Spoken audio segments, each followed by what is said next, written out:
सर्वांना नमस्कार. मी तुषार निकम, उपाध्यक्ष निर्भय महाराष्ट्र पार्टी. आज सर्वांना शिवराज्याभिषेक दिनाच्या खूप खूप हार्दिक शुभेच्छा. आजचा हा दिवस केवळ एका राजाच्या राज्याभिषेकाचा दिवस नाही, तर स्वराज्याच्या स्वाभिमानाचा पुनर्जन्म झाल्याचा दिवस आहे. महाराजांनी सिंहासनावर बसून फक्त मुकुट धारण केला नाही, तर रयतेच्या न्यायाचा संकल्प केला.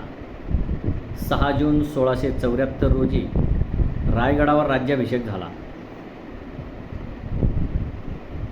रयतेचा राजा ही संकल्पना प्रत्यक्षात आली. मग या रयतेच्या राजाने काय काय कामं केली? तर सगळ्यात महत्त्वाचं की रयतेला हा विश्वास दिला की हे राज्य खऱ्या अर्थाने रयतेचं आहे, हे प्रत्येकाला स्वराज्य वाटावं, हे काम केलं. त्याचबरोबर मग स्वराज्य वाटावं यासाठी काय केलं? तर त्यांचं संरक्षण केलं. त्यांच्यावर कोणतेही जुलूम जबरदस्ती होणार नाही. उदाहरणार्थ शेतकरी आहे, शेतकऱ्याच्या भाजीच्या देठालाही हात लावायचा नाही. शेतकऱ्याचं जर झाड तोडायचं असेल तर त्याच्या परवानगीशिवाय तोडायचे नाही, असे सक्त आदेश सैनिकांना होते. त्याचबरोबर जर सैन्य एखाद्या गावात थांबलं असेल तर शेतकऱ्याकडून चारा विकत घ्यायचा, घोड्यांना, प्राण्यांना. शेतकऱ्याच्या शेतीचं कोणत्याही प्रकारे नुकसान होणार नाही याची काळजी घ्यायची. मग नुसती आपल्याच राज्यातल्या नाही, तर शत्रू राज्यातल्यासुद्धा शेतकऱ्याला कधीही नागवलं जाऊ नये अशी ताकीद देणं म्हणजे हे स्वराज्याची संकल्पना रुजवणं होय. त्याचबरोबर स्त्रियांचा सन्मान केला. जो कोणी स्त्रियांची बेअदबी करेल त्यांचे अक्षरशः हातपाय तोडले, डोळे फोडलेले, चौरंगा करून टाकलेला आहे लोकांचा. तर त्यामुळे स्त्रियांचं नाव कोणी घेत नव्हतं. स्त्रिया सन्मानाने समाजामध्ये वावरत होत्या. त्याचबरोबर सर्व जाती धर्म समभाव जी संतांची शिकवण महाराष्ट्राला होती, ती संतांनी सर्व जाती धर्म एकत्र केले. सगळ्यांचा मिळून एकच विठ्ठल आणि त्या विठ्ठलाचं नामस्मरण सगळ्यांनी करायचं असा संकल्प संतांनी केला. आणि त्यांनी एकत्र केलेल्या त्या सगळ्या जाती आणि धर्म भक्तिपंथात ते महाराजांनी राजकारणात एकत्र उतरवल्यात. त्याचबरोबर एक शिस्तबद्ध असं प्रशासन दिलं. सैन्याला शिस्त होती, प्रशासनाला शिस्त होती. जनतेला कोणीही फसवायचं नाही, जनतेला कोणीही लुटायचं नाही. जो लुटेल त्याला जागच्या जागी शिक्षा केली जायची, ही शिस्त महाराजांनी ते निर्माण केली. त्याचबरोबर महाराजांच्या अगोदर विविध शाही होत्या. या शाहींमध्ये वतनदारी पद्धत होती.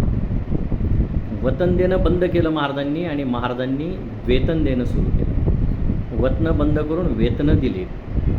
जो काम करेल त्याला वेतन दिलं. त्याचबरोबर शेतकरी आणि रयतेचं रक्षण करत असताना शेतकऱ्यांना शेती मोजून दिली, शेतकऱ्यांसाठी रस्ते करून दिलेत. आजही आपण पाहतो की महाराजांनी पाण्याच्या सुविधा केलेल्या आहेत. रस्ते महाराजांच्या हातच्या आहेत आजही. तर ह्या सगळ्या सुविधा दिल्यात. आणि वारकरी आणि धारकरी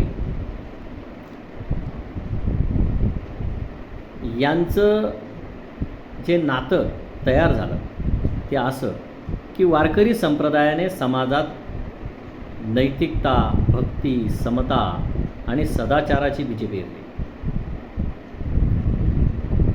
अशा संस्कारातून घडलेल्या समाजाने स्वराज्याला बळ दिले. दुसरीकडे धारकऱ्यांनी तलवारीच्या बळावर स्वराज्य वाढवले आणि त्याचे रक्षणही केले. वारकऱ्यांनी मन जिंकले तर धारकऱ्यांनी रण जिंकले. वारकऱ्यांनी मन जिंकले तर धारकऱ्यांनी रण जिंकले. संतांचं आणि स्वराज्याचं काय नातं आहे, काय अटॅचमेंट आहे, तर संतांनी समाज जागवला, शिवाजी महाराजांनी समाज संघटित केला, संतांनी मूल्य दिली, मावळ्यांनी बलिदान दिले. अध्यात्म आणि शौर्य यांच्या समागमातून स्वराज्य बहरलं. संतांनी माणूस घडवला, महाराजांनी घडवलेल्या माणसाला स्वराज्याचं स्वप्न दिलं. वारकरी पंथाने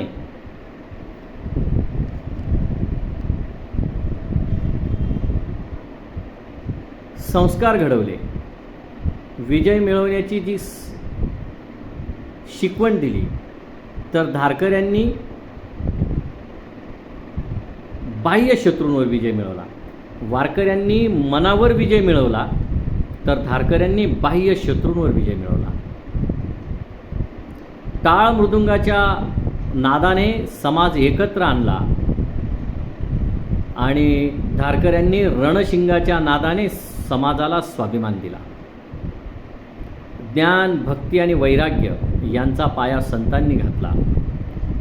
त्या पायावर शौर्य, स्वाभिमान आणि स्वराज्याची भव्य पताका महाराजांनी फडकवली आणि तो स्वाभिमान, शौर्य आणि स्वराज्याचा भक्कम असा किल्ला महाराजांनी उभारला.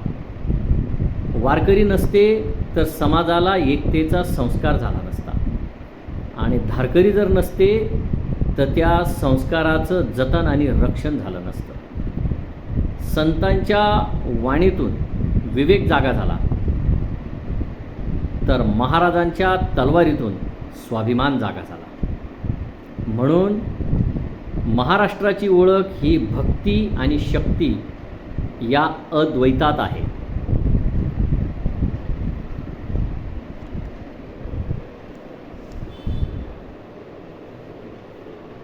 एका हातात टाळ आणि दुसऱ्या हातात तलवार नसली तरी चालेल, पण एका हृदयात विठ्ठलाची भक्ती आणि दुसऱ्या हृदयात स्वराज्याची निष्ठा असेल तर समाज अजिंक्य होतो. म्हणूनच बांधवांनो, शिवराज्याभिषेक दिन हा केवळ इतिहास नाही, ती केवळ ऐतिहासिक घटना नाही, तर आत्मसन्मानाचा एक अखंड उत्सव आहे. सर्वांना पुनश्च एकदा शिवराज्याभिषेक दिनाच्या खूप खूप हार्दिक शुभेच्छा. खूप खूप हार्दिक शुभेच्छा. धन्यवाद.